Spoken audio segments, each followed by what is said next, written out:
coming up to 10 to 9. A veteran of the West End, John Barrowman, is heading back out on tour this spring, performing some of the nation's best-loved show tunes. One of a number of projects, but as well as returning to stage, he's also coming back to our screens in a new series of all-star musicals, where rumour has it he'll be joined by a very familiar GMB face. John joins us now live from his home in Palm Springs in America. Morning, John. Thanks for joining us dead early in the morning for you over there. Good morning.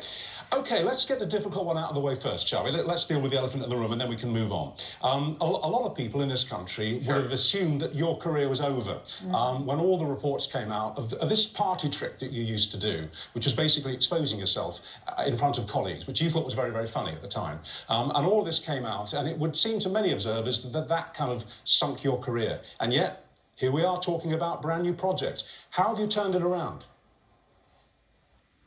Well, I don't think it's me who's turned it around. I think the public understand that it was tomfoolery and it was a joke and silliness and wasn't sexual harassment. And also you say that it was my party trick, but everybody who was there on set and part of the fun all enjoyed and laughed at the silliness that went on. We had a great time. But, you know, there's just a red top tabloid has decided that they're obsessed with bullying me and keep continuing to regurgitate it and exaggerate what actually had happened.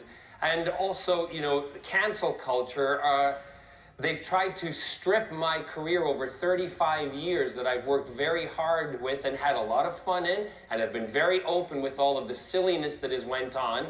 All the stories are nothing new. They've been out there for years, and I've written about them in my autobiography. But cancel culture are like hyenas that are trying to strip the meat off of a bone until there is nothing left. And listen, I'm over it, and I have moved on, and I think everybody else has moved on. And it's just cancel culture has gone way too far. It's an interesting point you make, and I mean, you have definitely not been cancelled. Clearly, you are a very busy man. There is lots that you are hosting, that you're doing. You have this I Am What I Am tour. I mean, it's almost a defiant title to the tour, which kicks off at the end of April. Yes. And also, you are hosting, of course, all-star musicals. We have one of our own competing on that. So tell us about what you are doing as you move on. Well, the I Am What I Am tour is, maybe it is a little bit of defiant, and you know, I've always said to my fans that people tell me to change, to do things differently, and granted, you have to change in certain ways. However, I am what I am, and that is what the tour is all about. It's a musical theater journey of my career from the beginning up until now, from West End to Broadway, shows I've been in, and also the album will be a bit of a journey of a musical theater of songs that I have sung or have listened to my leading ladies sing and would have loved to have sang. So yeah, that's all coming up.